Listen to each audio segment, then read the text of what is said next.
Con el domingo de la Septuagésima comienza el tiempo del mismo nombre, que es un tiempo de preparación para la Cuaresma, y la Iglesia empieza a presentarnos consideraciones de la mayor gravedad, ya que se refieren al fin de la vida, a la salvación del alma, a la necesidad de arrepentirnos de nuestros pecados y de merecer el cielo con nuestras buenas obras. Así, en el Evangelio, reproduce la parábola del llamamiento de Dios a todos los hombres en las distintas épocas de la humanidad y en los distintos momentos de nuestra vida, para que trabajen en su viña que es la Iglesia, prometiéndoles un premio a todos, que es el cielo, a condición de que se lo ganen con su correspondencia al llamamiento y con su trabajo en la viña.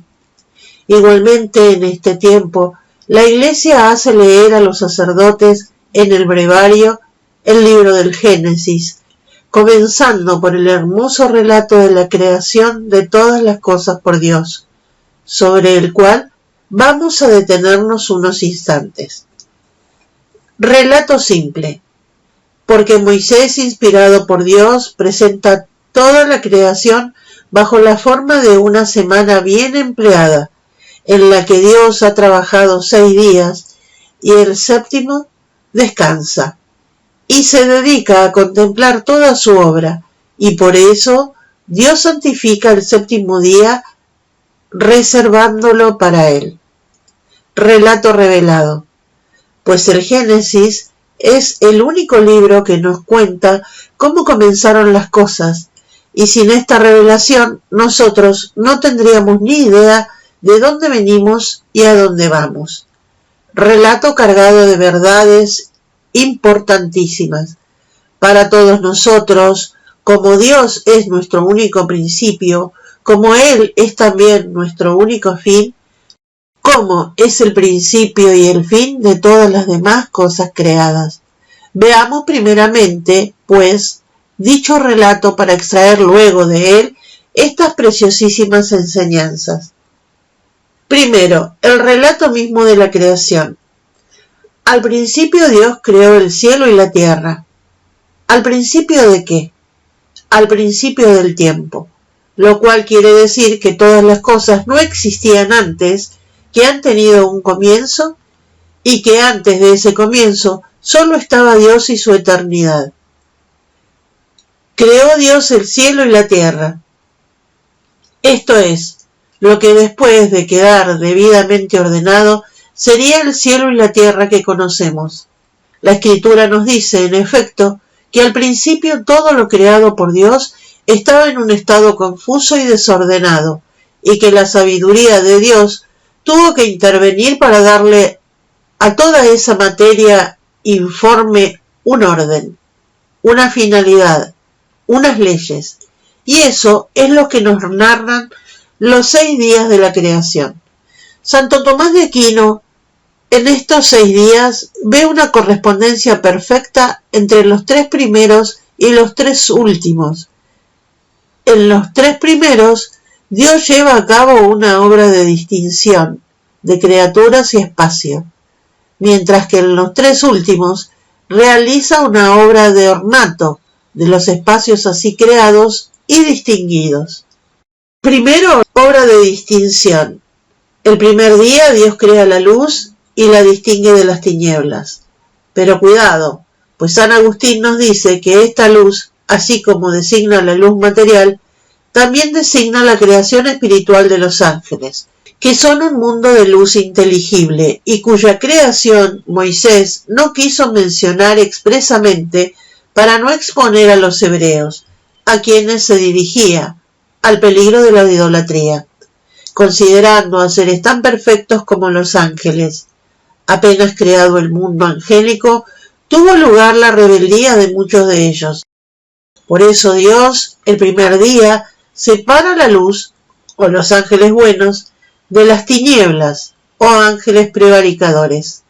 El segundo día Dios crea el firmamento, esto es, según el tenor de la palabra hebrea, una extensión o separación, la atmósfera, entre las aguas superiores que caerán sobre la tierra en forma de lluvias, nieve o granizo, y las aguas inferiores, que quedan en la superficie de la tierra en forma de océanos, mares, lagos y ríos. De esta separación de agua depende toda la vida en la tierra, esto es, toda la distribución sabia del agua, sin la cual no puede haber vida, razón por la cual el relato bíblico es sumamente realista. En todo eso Dios va distinguiendo los espacios que luego poblará de seres. El tercer día, Dios junta todas las aguas inferiores en lugares determinados, para que aparezcan los continentes, que serán la morada del hombre y de gran parte de los animales destinados a su uso.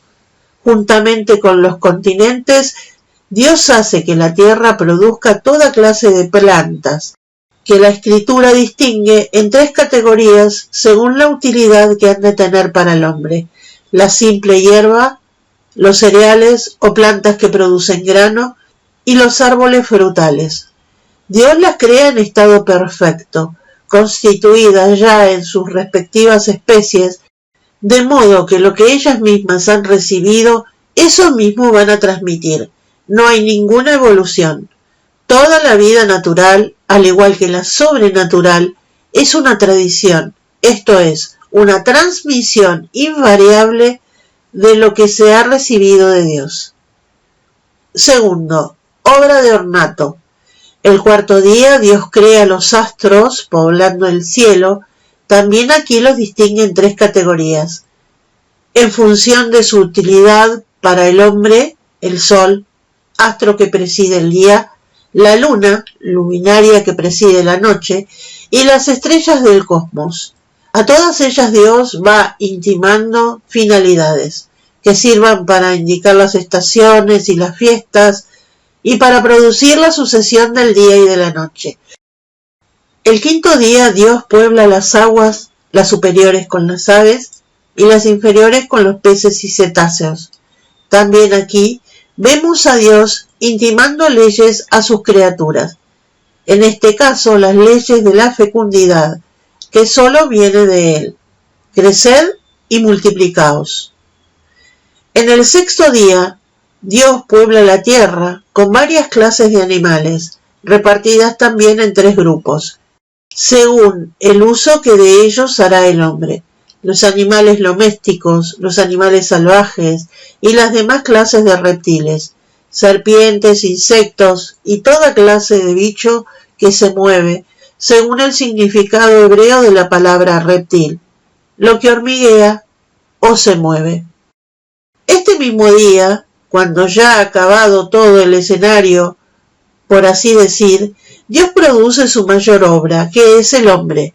Decimos su mayor obra porque el hombre es el único ser corporal creado a imagen y a semejanza de Dios. Su cuerpo lo forma del barro de la tierra, pero su alma, siendo espiritual e inmortal, la crea Dios de la nada y la infunde de su cuerpo.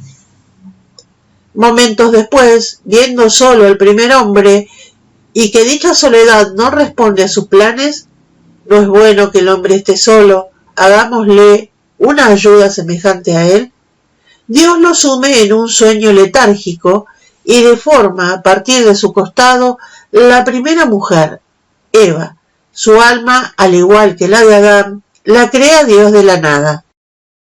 Segundo, enseñanzas de relato de la creación.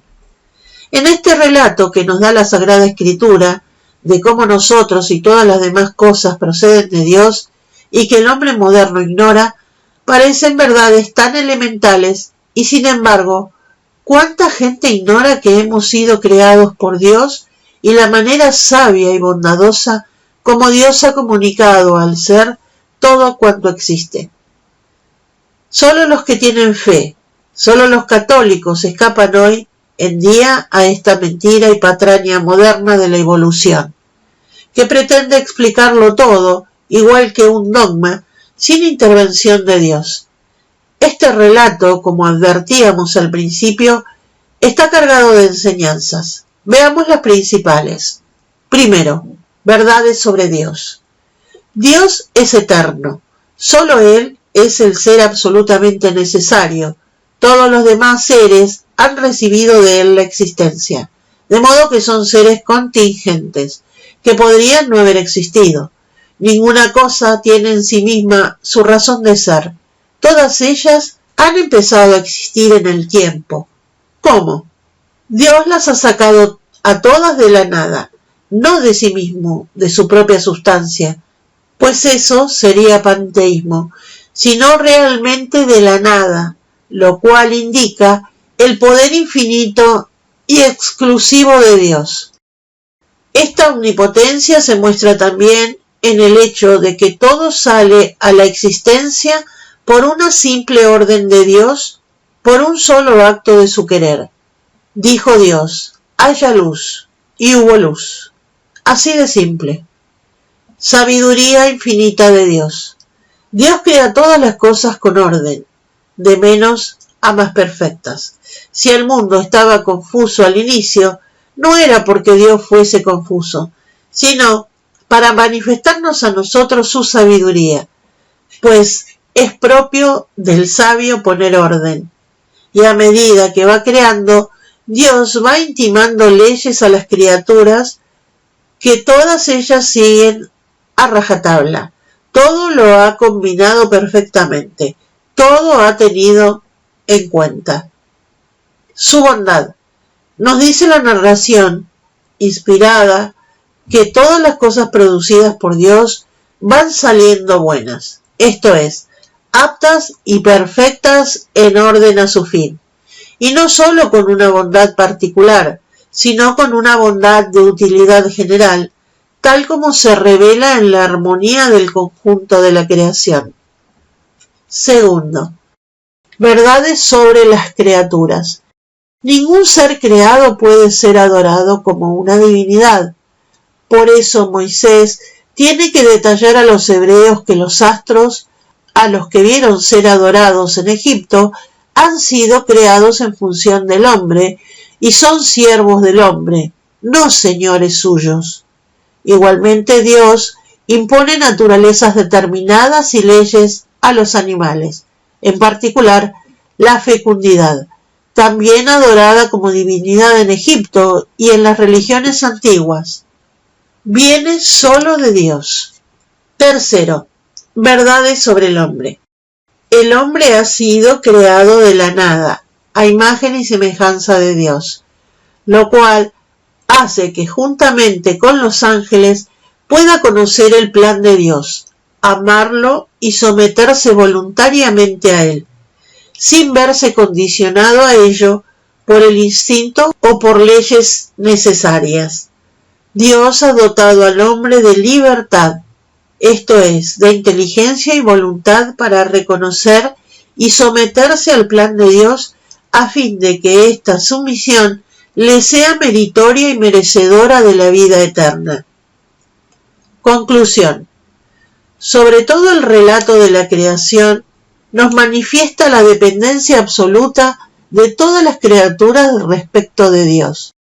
Pidamos a Dios la gracia de comenzar el tiempo de la 60ª con la convicción profunda de que Dios debe serlo todo para nosotros y de que nosotros debemos ser totalmente de Dios, mas no de manera forzada o como a regañadientes, sino con una dependencia filial, la de un hijo hacia un padre, dependencia que por lo tanto sea amada, consolidada, estrechada.